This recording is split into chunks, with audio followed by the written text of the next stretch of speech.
Hey there everybody, welcome back to the channel. This week I've been spending some time with the new Mod-003 kit from AKKO. And before going into the typing test, I thought I'd give it just a little mini review since there really isn't very much out there about this keyboard yet. So the first thing to know is that this is AKKO's new gasket-mounted keyboard kit, and it retails for $189.99 from Eppomaker, who supplied it for this review.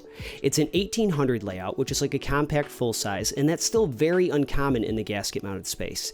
And boy, are there a lot of gaskets. Around the plate, there are 28 gaskets on each side, which is 56 bits of foam altogether to give this a really cushiony, flexy typing experience. The plate also has flex cuts under the function row and along the number pad. Now the gaskets aren't the softest, so we're not quite to Keychron Q1 levels of flex here, but I replaced them with gaskets from the KBD Fans D65, and after being cut to size, they work just fine. Now AKKO really seems to be stepping up its game with this one. It uses a two-part milled aluminum case. It has a nice looking angular design. And on the bottom, there's this extra yellow bit for a little bit of additional flair. Now that's not a brass weight, but it actually doesn't need one because this is quite a heavy keyboard being so large and made of aluminum. It comes with case foam and plate foam, so you won't need to buy anything extra, but you just might want to because the case foam in here is pretty thin and doesn't really do very much for the hollowness that does come out of the box. The stabilizers in this build, though, are pretty good. They're tight and they're lubed with what looks like XHT BDZ, but it could be a different material. The tolerances are extremely tight, though. I tried swapping them out for some Duroc plate-mounted stabs, and I could not get the Spacebar to seat properly.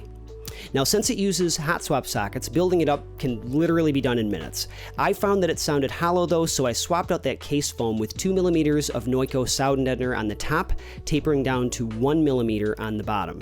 I also used a single layer of painter's tape on the back of the PCB and a 1mm sheet of PE foam under the included plate foam. For switches, I used Novelkeys Silk Black, lubed with Krytox 205G0, and Novelkeys Plate Mount stabs, lubed with Krytox and Permatex on the wires. Those fit fine and they're excellent. Expensive, but excellent. The Spacebar is also Holee modded, but it's still in the process of being broken in, which you're going to hear a little bit here. And the keycaps you see are NicePBT black on white from Canon keys. Now overall, this is a really great board for the price. The biggest challenge was really the hollowness that comes. Because of the size of this board, even with that 1mm of sound deadener on the top, it still sounded hollow when typing on the top keys. So I did have to add that extra little bit, which does get rid of a little bit of the flex. It's unfortunate, there is still some flex there, but I think it's worth it for the actual sound that this board is able to deliver. And for $189, it's an excellent entry point, especially if you're in the market for a gasket-mounted keyboard, or even just an 1800 layout that's also gasket-mounted in general, because like I said, these really aren't available in too many places. So with that out of the way, let's let you hear how it sounds.